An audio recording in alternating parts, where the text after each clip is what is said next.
A warm welcome to 84 TV Radio News Update coming to you live from Abuja, Nigeria's capital territory. I am Adirayo Dada. The Nigerian Union of Journalists Abuja Council urged members of the Presidential Task Force on COVID-19 that attended the funeral of Malam Abba Kyari, the former Chief of Staff to President Muhammadu Buhari, to excuse themselves from the daily briefing.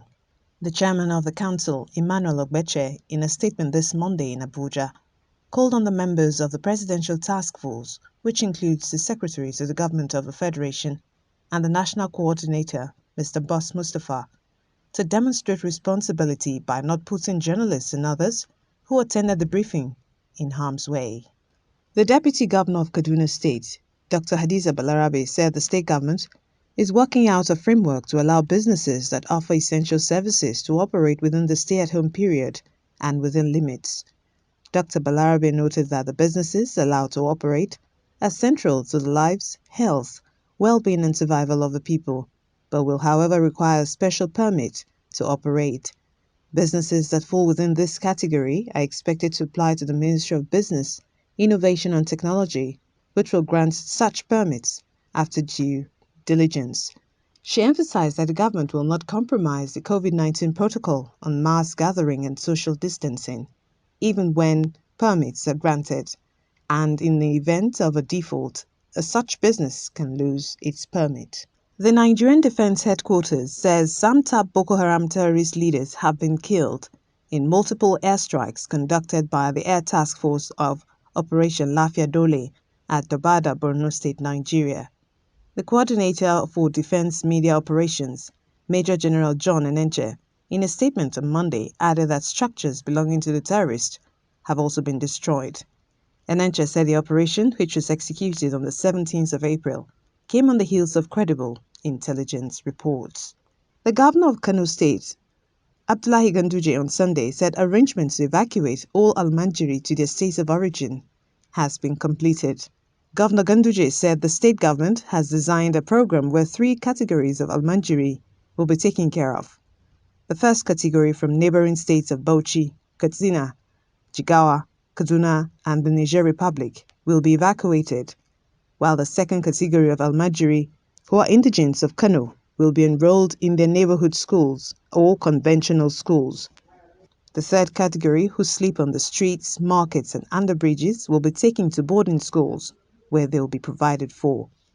He also warned that the state government will charge parents who resist this initiative to court. 155,757 court cases have been delayed in the 2019 and 2020 legal year due to the lockdown to contain the COVID-19 pandemic in Nigeria. The Chief Justice of Nigeria, Justice Tanko Muhammad, on the 23rd of March suspended court sittings until further notice. The suspension has affected 51,983 inmates awaiting trial in the Nigeria Correctional Service facilities nationwide, and even after trials resume, many of the cases may be stalled in favor of more pressing cases. Awaiting trial inmates constitute 70% of the incarcerated persons at custodial centers. According to the records from the National Judicial Council, the lockdown has also worsened the poor disposal rate for cases in the country. We take a short break now. More stories when we return. Do stay tuned. Coronavirus, they really make you do wetin you fit today kampe. Na the koko thing wey you owe yourself be that, because e better to survive than for water to run your eyes.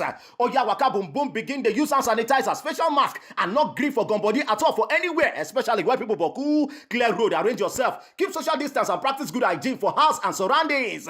Do wetin government tell you, sit down for house and make it for no loss. Coronavirus dey o, so make we gree together waka fight am like a kozuna. Welcome back. And now on the foreign scene, the Prime Minister of New Zealand, Jacinda Ardern, on Monday said strictest lockdown measures taken to tackle coronavirus pandemic will be eased after months of tight restrictions slowed the spread of the disease. Ardern said this is based on the recommendation of the Director General of Health, who is confident there is currently no widespread undetected community transmission in New Zealand. Construction, manufacturing and forestry businesses will be allowed to operate under the new rules. Some travel will be permitted around the country for essential services, Schools will be partially opened, but attendance will be voluntary. Funerals and weddings will be able to hold with not more than 10 persons in attendance. However, shops, malls, hardware stores and restaurants will remain shut, but can provide online or phone purchases. New Zealand has recorded 1,440 cases and 12 deaths.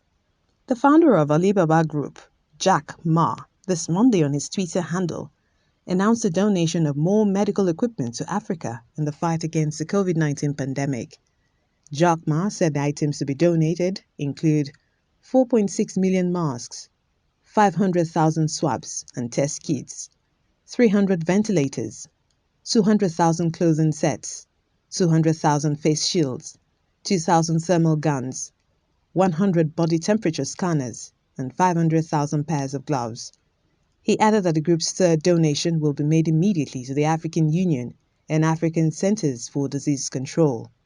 Jack Ma, through his foundation, had earlier made his first and second sets of donations, which included 500 ventilators, 200,000 hazmat suits and face shields, and 2,000 thermometers to the 54 African countries on the 6th of April 2020.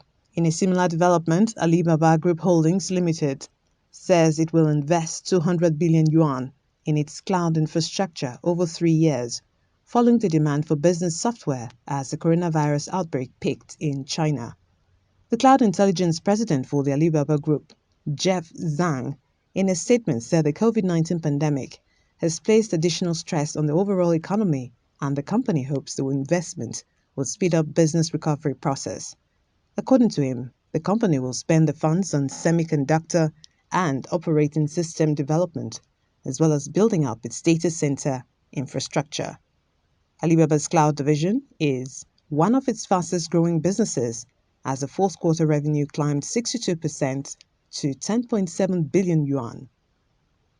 Meanwhile, India this Monday confirmed 1,553 new cases of COVID-19, which is its highest number of reported cases in a single day.